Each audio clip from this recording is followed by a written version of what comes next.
Welcome to the stitch tutorial for detached buttonhole stitch, which is also known as detached blanket stitch. You can download a copy of this stitch template for your own practice from the link in the description. To start with, the first thing we are going to do is stitch the outline of the shape that we are filling, and for this particular example I am using backstitch, but you will probably also see a lot of people using chain stitch or reverse chain stitch for this. The thing to note when stitching your outline is the size of your stitches. Here I am using small stitches so that my detached buttonhole stitch will be tighter together and create a more even coverage across the fabric. If you use long stitches for your outline, the stitches on the inside will be looser and there will be more gaps. There is no wrong or right way to do it, it just depends on the end texture that you're after. Normally you would use the same coloured thread for filling, but I'm going to use something different just for some contrast. So once the outline is finished, you are going to start by creating a foundation stitch across the space. This is just a straight stitch, so you bring your needle up on the right hand side of the space where your first stitch ends, and then direct the thread horizontally across the shape on the left hand side. Then you're going to bring your needle back up through the fabric just beneath your last stitch. Hold that thread secure with your thumb and then bring the needle down underneath the back stitch of the outline, underneath the foundation stitch and over the thread at the bottom. Pull it tight, and then we're just going to repeat that. So you're going to bring your needle from the top of the space, under the back stitch on the outline, under the foundation stitch but over the loose thread, and then pull the thread the whole way through. We're just going to repeat this for each of the stitches that we did along the top of the space until we reach that right hand side. You can start to see that there are little loops at the base of our stitches that look a little bit like blanket stitch, and this will be the foundation for our second row. When we reach the end of the row, you do your final stitch into that last stitch of the outline, and then you're going to bring your needle back through into the same hole where your foundation stitch started. Then you're going to create your next row down by starting a foundation stitch on that next back stitch down, and then move across back to that left hand side. So you can see why these stitches down the side are just as important, as they really help us keep our rows an even distance apart. Bring your needle back to the front just slightly below that initial foundation stitch, and then we are ready to start stitching the second row. The difference here will be that instead of starting our stitch with the outline stitches, we're going to be using the base of the loop from the stitches in the previous row. Keep making your way across from left to right with the stitches, and then you're going to prep the next row below that foundation stitch. So keep pulling your stitches tight to create that fuller coverage, and because this shape is square, then all of our rows will have exactly the same number of stitches across them, so we don't need to increase or decrease anything. This stitch is called a detached stitch because the stitches actually connect to each other and don't attach to the fabric, so they actually sit loose on top of the fabric.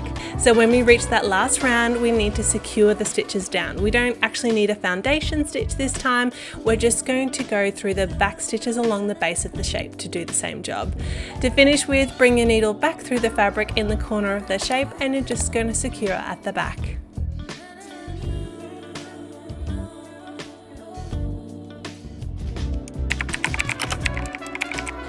If you are wanting to use detached buttonhole stitch on a different shape, like this circle, you will need to learn how to increase or decrease your stitches.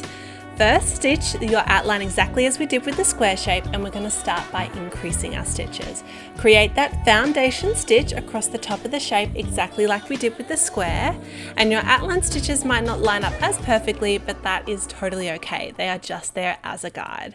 We're going to create that first row of stitches with the same technique as before. So you're going to hold the thread secure, bring your needle down underneath the back stitch of the outline, underneath the foundation stitch, but over the top of the thread at the bottom. Pull it tight and repeat. Make your way across that top row, creating stitches for each of the back stitches that are in that top section. And when you reach the end of the row, you then finish the final stitch by bringing the thread back down through the fabric in line with the outline stitches, right where our foundation stitch started. Then you're going to bring your needle back up through the fabric to create that second foundation stitch. This line will be a little bit longer than the previous one to cover the curve of the circle. Now here we are going to add an extra stitch using the back stitch from the outline on the outside of the row, and then your next stitch will be going into that first row of stitches that we just did. Continue along the length of your previous row of stitches, adding a stitch for each of the stitches that are above. And when we get to the end of the row, we're going to be adding in another stitch using that outline as an anchor point. So this means that this second row of stitches has actually increased by 2 stitches compared to that first row. Finish the row by bringing the needle back down to the fabric along that outline. Then we're going to move on to our third row of stitches. Again, begin by creating that foundation stitch, longer again than the previous 2, and as you can see, there's going to be a little bit of a gap at the start, so we're going to add in another stitch at the beginning of the row, and then you're going to continue along using the previous row of stitches as your guide. You can see a pattern starting to form here, right? Now, a circle is a super easy shape to increase and to decrease because the stitches tend to be even on both sides. But for some of the shapes, you might be needing to add 2 stitches on one side and nothing on the other, or you might be increasing on one side and decreasing on the other.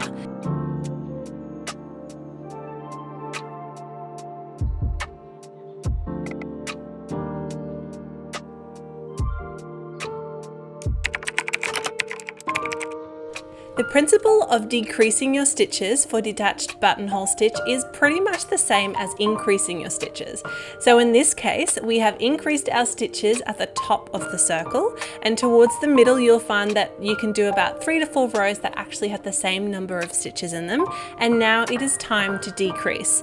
As always, we're going to start first with that foundation stitch, but instead of starting at the first stitch of the row, you are going to actually drop a stitch at the start, and you're going to start your row on the second stitch instead. Then you will continue on as you normally would, matching up stitch for stitch with the previous row, and then when you get to the end of the row, if you need to, you can drop another stitch to decrease the number of stitches in that row. Continue dropping off stitches from the outside on either end as you need to, and when you get to the bottom row, we are going to finish off exactly what we did for the normal detached buttonhole stitch. You can easily drop off more than 1 stitch at either end at any time, and sometimes even doing a half length stitch across the shape allows for you to change the stitch direction slightly. And that is a detailed tutorial on detached buttonhole stitch and how to increase and also decrease your stitches. I love the different texture that it creates, and it would be perfect for a knit or crocheted effect. Don't forget you can download your own little stitch template that I've used here from the description. Any questions, let me know in the comments.